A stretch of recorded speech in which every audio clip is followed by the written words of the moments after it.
Welcome to your deep dive.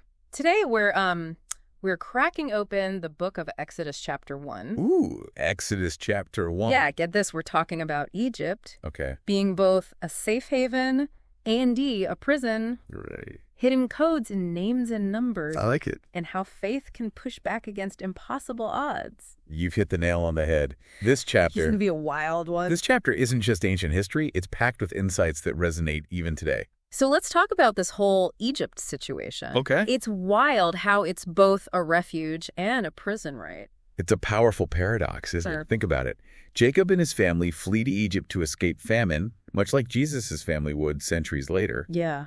But what was once a lifeline becomes a cage. Wow. Makes you wonder, have you ever experienced a similar shift? A place, a job, a relationship, something that started out great but turned into a completely different experience altogether. Whoa, that's deep. Yeah. And speaking of things that make you think, the Hebrew title for Exodus is Sefer Shema, which means Book of Names. Right. Why all the emphasis on names? It's like the book itself is telling us to pay attention to identity. Okay. It's not just a random list of Jacob's descendants arriving in Egypt. It's emphasizing their shared heritage. This sets the stage for their transformation from a family into a nation. Okay, that's cool, but hold on. Remember that number 75 we talked about? Yes, It pops up here in Exodus, and it's blowing my mind. absolutely. The text says 75 of Jacob's descendants went down to Egypt. Now, this ties into a much bigger concept in the Bible redemption. You see, there are 75 generations listed between God and Jesus in the Gospel of Luke. What? This numerical echo hints at a grand overarching narrative of deliverance and restoration. It's like finding a hidden message. Wow. It's like a puzzle piece fitting perfectly into a bigger picture. Okay, so the Israelites are in Egypt, their thriving families are growing, then bam, their success becomes a threat. It's like they can't win. And this is where we meet the new Pharaoh, who the text tells us knew nothing about Joseph, the one who saved Egypt from famine. This historical amnesia, this lack of understanding, breeds suspicion and fear. It's scary how relevant that still is. I mean, how often do we see fear of the unknown leading to bad decisions even today? You're absolutely right. This Pharaoh's fear drives him to make irrational choices, ultimately enslaving the Israelites.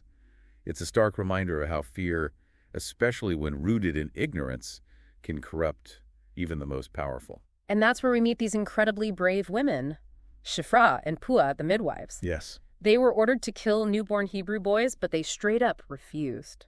Talk about courage. Their defiance is incredible, isn't it? Yeah. They were literally willing to face death rather than comply with such a horrific command. It makes you think, what would you be willing to risk your life for? What values would you refuse to compromise even under extreme pressure? It really does make you think about that, doesn't it? About what you'd be willing to risk your life for. These women weren't warriors Right. or leaders, just ordinary people who chose to do what they felt was right, even when it was terrifying. That's true bravery, isn't it? Totally. It shows that we all have that potential for extraordinary courage within us. But okay, let's talk about this whole cycle of persecution and revival. It's like a repeating pattern in the Bible, right? Absolutely. The Israelites' suffering in Egypt ultimately leads to incredible growth and liberation. And it's not just an ancient story. History is full of examples where intense pressure, even darkness, can spark immense resilience and positive change.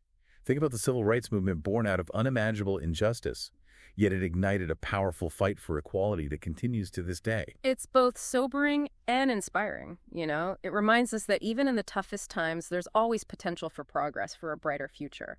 But let's be real, it wasn't like the Israelites just snapped their fingers and broke free.